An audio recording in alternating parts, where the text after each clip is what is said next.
For Manisiping from Montindilao National High School. I'm 19 years old. At ako po ay may katungkulan sa aming paaralan, SLK organization po na kung saan nakakatulong yung organization namin sa mga youth or sa mga kabataan na mas mapalapit pa po kay God. At yung SLK organization po, ang main goal ko nun ay mapalapit ang mga kabataan sa tahanan ni Maria or tinatawag pong center na kung saan yung mga kabataan na napapariwara sa kanila or may psychological problem ay natutulungan po namin na mas ma-enhance po ang confidence nila. Grade po ako sa Montindilao National High School ng grade 12 po. Ako po ay pinarangalan ng with honor or may karangalan po. Ang average ko po ay 90.00 po.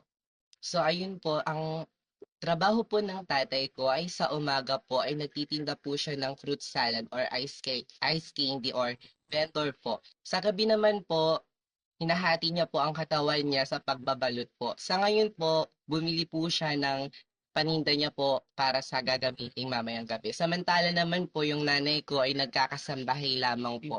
Pero po sa ngayon po tumigil po siya kasi po na ospital po yung tatay ko. Last week ago po, kakalabas niya lang po ng ospital. Tapos po, meron po akong dalawang kapatid, yung kuya ko po, panganay, na kung saan nagbubukod na po siya sa aming bahay. Nagtatrabaho po siya sa Marikina. Tapos yung bunso naman po namin ay incoming grade 5 student po. So ayun po, yung naging struggle ko sa pag-aaral ko or yung mga naging hadlang sa pag-aaral ko sa ilang taon sa Montindilao National High School. Una po, financial. Siyempre po, kapag sa financial po, minsan po hindi po ako nakakapasok kasi mas inuunak pa po namin yung pangangailangan sa bahay namin or basic needs. Kasi nga po, yung papa at nanay ko, yun lang po ang trabaho. Tapos, pangalawa po na struggles ay yung laziness or katamaran sa pag-aaral. Pero na-overcome ko naman po yun sa pamamagitan po ng mga kaklase ko at mga teacher na nagmo-motivate sa akin na makapagtapos ng pag-aaral ng grade 12 po. Tapos, pangatlo po siguro yung bullying. Kasi minsan po, sa school namin, hindi naman po, or sa lahat po ng school, hindi naman maiiwasan yung bullying. Na kapag binubully ka, syempre, parang yung confidence sa sarili mo nawawala. Yung self-esteem mo parang nababawasan po. Kaya minsan po, nagiging struggle din sa akin. Pero kadalasan naman po, na-overcome ko yun kasi hindi ko naman po masyadong pinagpapapansin yung mga taong gumagawa sa akin ng bullying. So ayun po yung naging motivation or sino yung naging motivate sa akin para makapagtapos ng pag-aaral at para ipagtapos ang pag-aaral sa college. Unang-una po yung family ko. Kasi po sila po yung nagiging inspiration ko para po makaahon kami sa kahirapan. Kasi sabi po ng isang teacher namin, hindi mo kasalanan na pinanganak kang mahirap, ang kasalanan yung mamatay kang mahirap.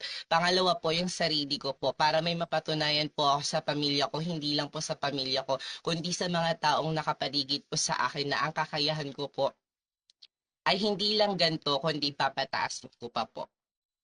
So ano nga po ba yung mga dreams or pangarap ko sa buhay? Unang-una po, makapagtapos ng college na kung saan ang kursong kinukuha ay psychology. Na kung saan kapag nakatapos na po ako ng psychology ay kukunin ko pong psychiatrist para makatulong sa mga taong may mental problems po. Pangalawa po, ang gusto ko po sa buhay kapag nagkatrabaho na po ako ay maging world traveler na kung saan ini-explore po ang mga iba't ibang lugar at maipakita sa buong mundo na kung gaano kaganda ang ating bansa. Pangatlo po, ang gusto ko ay makatulong din po sa mga kabataan na naging katulad ko or kung ano po yung naranasan ko sa buhay. So ano nga daw po ang Admit All or paano po nakakatulong ang Admit All sa isang kagaya kong kabataan? Ang Admit All po ay makakatulong sa isang kabataan na katulad ko sa pamamagitan po ng pag-online po. Ito po ay isang website na kung saan magsa-sign up ka lang po sa account nila para po makapili ng mga university na gusto mo. So ano nga po ba yung mga university na gusto mo? Makikita mo po ang mga university na gusto mo kapag ikaw po ay naka-sign up sa website na ito. Kung saan po ang mga university na ito ay meron pong discount na mapapamura ka at makakatulong po sa iyo. So, paano ko daw po i-recommend ang Admit All sa mga kagaya kong grade 12 students na nakapagtapos ngayong taon? Madali lang po, simple lang. Total naman po, millennial tayo, isa na po sa ating kinakatamaran yung pag inquire sa mga ibang school na kung saan napakalayo po na gusto natin. Sa Admit All po, i-click mo lang yung mga bagay na kailangan mong i-click or mag-sign up ka po at makikita mo na ang mga university na gusto mong mapasukan na kung saan may discount po. Kaya para sa mga grade 12 student po na kagaya ko, mag-admit all na po tayo sapagkat mapapadali po ang ating proseso sa pag-aaral.